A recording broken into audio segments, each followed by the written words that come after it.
Welcome, Halualoa Elementary School parents.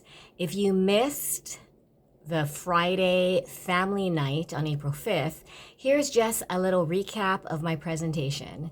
We talked about how to navigate the digital world.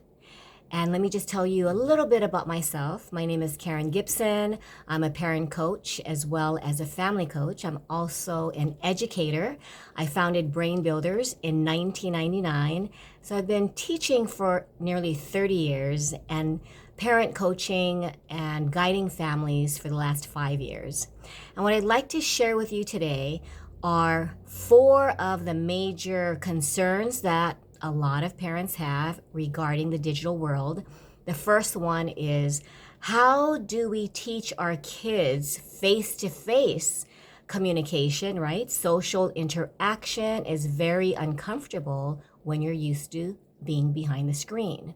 The next one is cyberbullying, which is something that can devastate a child. I had someone who was only 7 and received a message on his phone saying, "You are not worthy to be a friend." So teaching children what cyberbullying is and how do you handle it. The next one is watching inappropriate or just content that you don't want your children to see. They think that it's fake. They know that it's fake, but we know that everything a child sees and hears, and if they're playing violent video games or even watching video games that are just too above their maturity level, emotionally and mentally, it does affect their brain growth. It affects their belief systems, and sometimes it can influence their morals and just how they deal with their emotions, especially when they're angry or they feel that it's a form of entertainment. The last one is, how are you going to help your children focus on homework, chores, responsibilities if that digital addiction is real? Video gaming is exciting and homework is not. So those issues are what we talked about and discussed. So what I'd like to do is just go through some suggestions. The first one we talked about was setting time limits. Some families have no electronics during the week. Others have a specific time after homework is completed where they can play maybe 15 or 20 minutes. You set the timer and it is done. Others have mealtime, unplugged mealtime, which I highly recommend.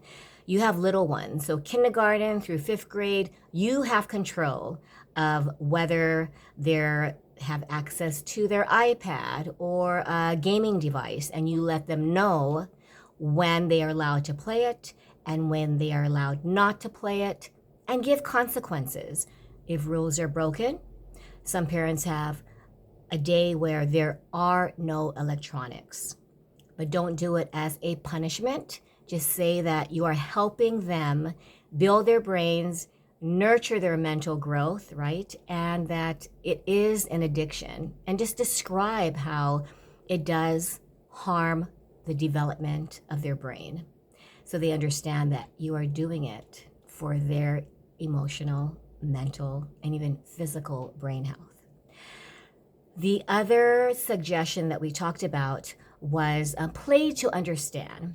I had a parent who just sat with her child and played and found out why the digital world was so enticing. And so play with them, find out what they're watching so you can connect. Every opportunity you have when you're interacting with your child is to connect or disconnect. The third one was parental control apps. Search top 10 parental control apps. These apps can give you cyber bullying alerts. Some of them can do that. You can set time limits and definitely block inappropriate content. And then the other one that we had was establish open communication. When you connect with your child, ask them how they're doing, have conversations in the car with them, they will feel understood, feel validated, and cooperate more while you listen more and lecture less. It's an opportunity to build healthier interactions with your children. Another thing is to have a family media plan. So this is going to be a sign or a sheet of what your rules are. Put the sign in the bathroom, on the fridge, in their bedroom, so they cannot say, I didn't see it, and let them know what time frames, what days, what are the weekend rules for video gaming or watching YouTube or Instagram or any videos. When do they have to shut devices off? When are they not allowed, and what type of content? YouTube for kids, free, and you know that it is age appropriate for them. And that was just a synopsis. If you want to learn more about it, I believe that your school does have access to the 20-minute version of this video and also the slides that give you a little bit more information.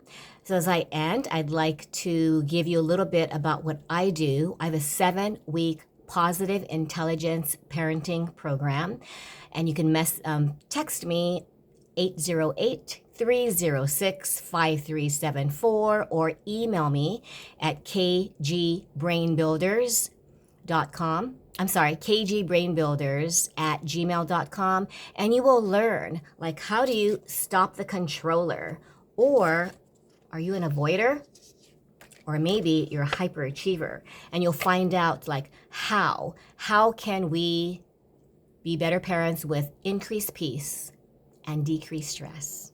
Looking forward to connecting with you soon. Bye-bye.